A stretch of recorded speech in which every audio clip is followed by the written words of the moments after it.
तो hello guys and welcome back to our channel. मैं हूँ हर्ष और आज की वीडियो में हम बात करने वाले हैं ज्योग्राफी चैप्टर 1 जो कि रिसोर्सेज डेवलपमेंट है, जिसका हम लोग फुल क्रैश कोर्स करेंगे along with NCERT solutions and notes. तो इस वीडियो को स्टार्ट करते हैं। तो जो टॉपिक हम इस वीडियो में देखेंगे वो होगी नोट्स, जो कि क्वेश्चन वाइज एक्सप्लेनेशन करूँगा मैं एनसीईआरटी सॉल्यूशंस, जिससे आपकी फुल कॉन्सेप्ट क्लैरिटी होगी। तो चलिए इस वीडियो को स्टार्ट करते हैं। तो पहला क्वेश्चन आ रहा है व्हाट आर रिसोर्सेज। तो रिसोर्सेज क्या होते हैं गाइज? तो एवरीथिंग जो अवेलेबल होता है सराउंडिंग्स में, जो कि हमारे नीड्स को सेटिस्फाई करना चाहिए और वो टेक्नोलॉजिकली एक्सेस कर सके हम, वैसा होना चाहिए। हमारे इकोनॉमी को देखते हैं, इकोनॉमिकल होना चाहिए गाइज, और कल्चरली एक्सेप्टेबल होना चाहिए। तो अब क्लासिफिकेशन ऑफ रिसोर्सेज करना है गाइज विथ एग्जाम्पल। तो on the basis of origin दो होते हैं गाइज, बायोटिक और एबायोटिक। बायोटिक जिसमें लाइफ होती है, उसके एग्जाम्पल फ्लोरा फौना है। फ्लोरा मतलब प्लांट किंगडम और फौना मतलब एनिमल किंगडम। एबायोटिक मतलब the resources that don't have life, और उसका example air, water, soil etcetera. तो on the basis of exhaustibility guys, renewable और नॉन रेन्यूएबल है। तो रेन्यूएबल है जिसे हम रेन्यू कर सकते हैं, बार बार रिप्रोड्यूस कर सकते हैं बहुत सारे प्रोसेस से, उसे हम रेन्यूएबल रिसोर्स कहते हैं, जैसे वाटर, सोलर एनर्जी एक्सेट्रा। और नॉन रेन्यूएबल रिसोर्स जिसे हम रिन्यू नहीं कर सकते, जैसे कि फॉसिल फ्यूल्स एक्सेट्रा। ये यहाँ गलत लिखा गया है, न्यूमेरल नहीं होगा, फॉसिल फ्यूल्स एक्सेट्रा। ओके। तो on the basis of ownership the resources are of 4 types. Ownership के रूप में 4 रिसोर्सेज होते हैं। इंडिविजुअल जो कि ओन किए जाते हैं इंडिविजुअल्स के द्वारा, जैसे पॉन्ड्स, लेक एक्सेट्रा। कम्युनिटी जो कम्युनिटी बेस्ड ओन होते हैं, जैसे कि public park etcetera. National resource जो नेशन को बिलोंग करते हैं, जैसे कोल माइंस। और इंटरनेशनल रिसोर्स जो कि इंटरनेशनली होते हैं, इंटरनेशनल इंस्टीट्यूट के द्वारा होते हैं, जैसे ओपन स्काई है फ्लाइट के लिए, ये इंटरनेशनल रिसोर्स में आ जाएगा गाइस। तो अब on the basis of status of development भी 4 है गाइस। तो पोटेंशियल रिसोर्स है गाइस, जो एक जगह बहुत एबांडेंस में मिलते हैं लेकिन अभी प्रॉपर डेवलप नहीं हुए हैं यूटिलाइजेशन के लिए, जैसे कि सोलर विंड एनर्जी गुजरात और राजस्थान में बहुत मिलते हैं लेकिन अभी उसका यूटिलाइजेशन स्टार्ट नहीं हुआ है गाइस। तो अब बात करते हैं डेवलप रिसोर्सेज की। तो जिसका क्वालिटी और क्वांटिटी गवर्नमेंट को पता हो, उसे हम डेवलप रिसोर्सेज कहते हैं, जिसके एग्जाम्पल कोल, पेट्रोलियम एक्सेट्रा। तो अब बात आती है स्टॉक की। तो स्टॉक होता है गाइस जो जिस रिसोर्स में पोटेंशियल है कि वो हम लोग का नीड्स को सेटिस्फाई कर सकता है, लेकिन हमारे पास ऐसा टेक्नोलॉजी नहीं है कि हम उसे एक्सेस कर सकें, तो उसे स्टॉक कहते हैं। जैसे वाटर के पास 2 मॉलिक्यूल्स हैं, हाइड्रोजन और ऑक्सीजन गैस। तो ऑक्सीजन वाटर से हम हाइड्रोजन ऑक्सीजन गैस निकाल सकते हैं गाइस, लेकिन हमारे पास वो टेक्नोलॉजी नहीं है। तो अब बात आती है रिजर्व्स की। तो रिजर्व वो होती है गाइस जो कि सबसेट होता है, which can be put into use by the help of, वो हमारा नीड्स को सेटिस्फाई कर सकता है और हमारे पास वो टेक्नोलॉजी भी है कि हम उसे एक्सेस कर सकें, लेकिन वो अभी उतना मायने में ज़्यादातर यूज़ नहीं हुआ है। जैसे रिवर से पानी यूज़ होता है हाइडल पावर में, लेकिन उतना ज़्यादा नहीं होता, अभी कम ही है, लिमिटेड एक्सप्लॉयटेशन है उसका।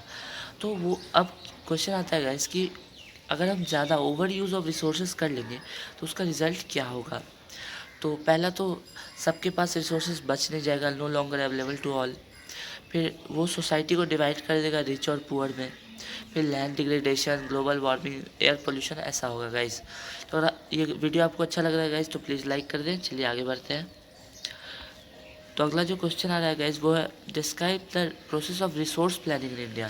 रिसोर्स प्लानिंग कैसे होती है? तो पहले तो आइडेंटिफिकेशन करना पड़ेगा कि रिसोर्स कहाँ कहाँ है अक्रॉस द कंट्री। उसके बाद उसको टेक्नोलॉजी से प्लानिंग करनी पड़ेगी, कौन कौन से हमारे पास टेक्नोलॉजी है, कैसे हम इस रिसोर्स को यूटिलाइज़ कर सकते हैं। और नेशनल डेवलपमेंट प्लान से रिसोर्स डेवलपमेंट प्लान को मैच कराना पड़ेगा गाइस। तो अब बात करते हैं लैंड रिसोर्सेज ऑफ इंडिया की। तो 43% तो प्लेन्स है गाइस, जो कि एग्रीकल्चर और इंडस्ट्री के लिए यूज़ होते हैं। 27% प्लेट्यूज हैं जो कि सोर्स ऑफ मिनरल्स हैं। 30% माउंटेन्स है गाइस, जो कि इकोलॉजिकल एक्सेप्ट और रिवर वाटर के लिए यूज़ होता है। तो अब बात आती है describe the factor for land use pattern in India. तो इसके 2 फैक्टर है गाइस। पहले तो फिजिकल फैक्टर जिसमें कि क्लाइमेट, सॉइल टाइप आता है, और ह्यूमन फैक्टर्स जिसमें पॉपुलेशन, कल्चर, ट्रेडिशन आता है। तो अब बात आती है लैंड यूटिलाइजेशन कैसे होता है इंडिया में। तो पहला तो फॉरेस्ट है, फॉरेस्ट में बहुत सारा लैंड जाता है। Land not available for cultivation, इसके अंदर बैरन लैंड जो कि बंजर ज़मीन हो चुकी है। और अलग land put on non agriculture user, agriculture के अलावा जो जो यूज़ होता है वो। अदर अनकल्टिवेटेड लैंड में परमानेंट पॉस्चर्स, जो कि बहुत सारे अपने डोमेस्टिक एनिमल्स को पॉस्चर लैंड बना देते हैं परमानेंट, वो। और चौथा नेट सोन एरिया, जो कि area more than once in an agriculture area, एक साल से ज़्यादा जिसमें एग्रीकल्चर हो चुका है जिस एरिया में, उसे हम नेट सोन एरिया कहते हैं। तो अब बात आती है व्हाट इज सॉइल इरोशन। ये तो हम 6-7 से पढ़ते आ रहे गाइस कि द रिमूवल और upper layer of soil due to which land degrades and become infertile. Upper layer of soil का हट जाना जिससे सॉइल अनफर्टाइल हो जाता है, उसे हम सॉइल इरोशन कहते हैं। तो अब कुछ मेथड बताने हैं जिससे हम सॉइल इरोशन को सॉल्व कर सकते हैं। तो एफॉरेस्टेशन है गाइस, पेड़ लगाइए। Control on mining activities, mining कम होनी चाहिए गाइस, ओवरग्रेजिंग कम होनी चाहिए। इंडस्ट्रियल वेस्ट का प्रॉपर ट्रीटमेंट होना चाहिए और नेचुरल फर्टिलाइजर्स यूज़ होने चाहिए गाइस। तो अब बात आती है फीचर्स बताने हैं एलुवियल सॉइल की। तो ये मोस्ट फर्टाइल सॉइल है और वाइडली स्प्रेड सॉइल है इंडिया में। ये रिवर वैलीज़ के पास मिलता है guys. On the basis of age ये डिवाइड हुआ है न्यू ओल्ड एलुवियल और न्यू एलुवियल में, जो कि भंगर एंड खदर है। ये पैडी, वीट एक्सेट्रा ग्रोइंग करने में सूटेबल है गाइस। और ये मेड अप ऑफ है सैंड, सिल्ट एंड क्ले, और इसमें न्यूट्रिएंट्स बहुत ज़्यादा हैं। तो अब बात आती है कि फीचर्स ऑफ ब्लैक सॉइल। तो फीचर्स ऑफ ब्लैक सॉइल से हम रेगर सॉइल भी कहते हैं गाइस। ये महाराष्ट्र, गुजरात, छत्तीसगढ़ एक्सेट्रा जगहों में मिलता है। ये एक्सट्रीमली फाइनी पार्टिकल से बना होता है गाइस। कॉटन ग्रो करने में ये बहुत सूटेबल है और इसमें भी बहुत सारे न्यूट्रिएंट्स होते हैं। तो अब फीचर्स बताने हैं रेड और येलो सॉइल के गाइस। तो red soils red in colour होते हैं और yellow soil yellow in colour होते हैं, लेकिन ये दोनों हाइड्रेटेड फॉर्म में येलो कलर के होते हैं और ये मिलते हैं कर्नाटका, तमिलनाडु एक्सेट्रा में। तो अब फीचर्स बताने हैं लैटेराइट सॉइल के गाइस। तो लैटेराइट सॉइल बनता है गाइस जहाँ पे हाई टेम्परेचर, जिस एरिया में हाई टेम्परेचर और हाई रेनफॉल होता है गाइस, वहाँ पे इसमें बहुत कम ह्यूमस कंटेंट होता है गाइस, और इसे हम कल्टिवेबल बना सकते हैं by the use of manure and chemical fertilisers, और it is useful for growing coffee etcetera. और ये मिलता है मध्य प्रदेश, तमिलनाडु एक्सेट्रा जगहों में। तो अब क्वेश्चन आता है कि फॉरेस्ट और माउंटेन सॉइल्स के फीचर्स बताइए। तो ये एसिडिक इन नेचर होते हैं और लो ह्यूमस कंटेंट होता है इनका। ये पहाड़ी इलाकों में मिलते हैं जैसे कि उत्तराखंड, सिक्किम, जम्मू एंड कश्मीर एक्सेट्रा। और ये यूज़फुल होते हैं स्पाइसेस कॉफ़ी को उगाने में। तो अब बात आती है गाइस कि describe some features of desert और एरिड सॉइल।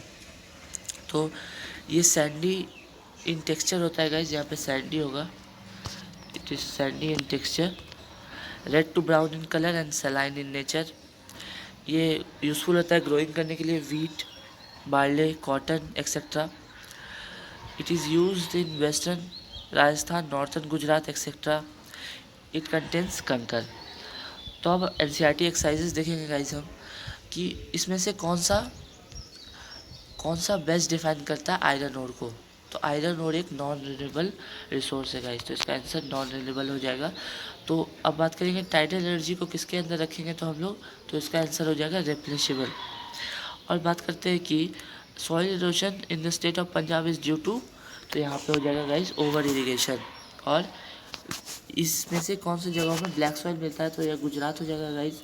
और विच स्टेट में टेरेस कल्टीवेशन होता है, ये जो ऑप्शंस दिए हुए गाइस इसमें से टेरेस कल्टीवेशन कहाँ होता है। तो यहाँ पे लास्ट ऑप्शन गलत लिखा गया गाइस, यहाँ पे उत्तराखंड होगा। इस ऑप्शन में आप लिख लेना और इसका आंसर उत्तराखंड ही होगा गाइस। तो चलिए आगे बढ़ते हैं। तो अगला क्वेश्चन आ रहा है कि 3 स्टेट्स के नाम बताने जहाँ ब्लैक सोइल होते हैं और कौन से क्रॉप इसमें ग्रो होते हैं गाइस। तो मैंने बता ही चुका है कि महाराष्ट्र, गुजरात और छत्तीसगढ़ और कॉटन क्रॉप यहाँ पे ग्रो होता है। तो in which of the following, in which type of soil is found, river deltas में कौन से सॉइल मिलते हैं गाइस, ये मैंने बताया। एलुवियल सॉइल और इसके फीचर्स मैंने ऑलरेडी बता दिए हैं।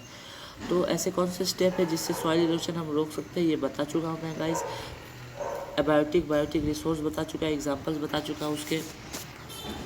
और discuss land degradation and steps to control it. तो लैंड डिग्रेडेशन होता है guys in which the land becomes unfit for cultivation के लिए अनफिट हो जाता है गाइस, उससे लैंड डिग्रेडेशन कहते हैं। और उसके मेजर्स में सॉइल इरोशन के सेम ही है, तो वो आप लिख सकते हो।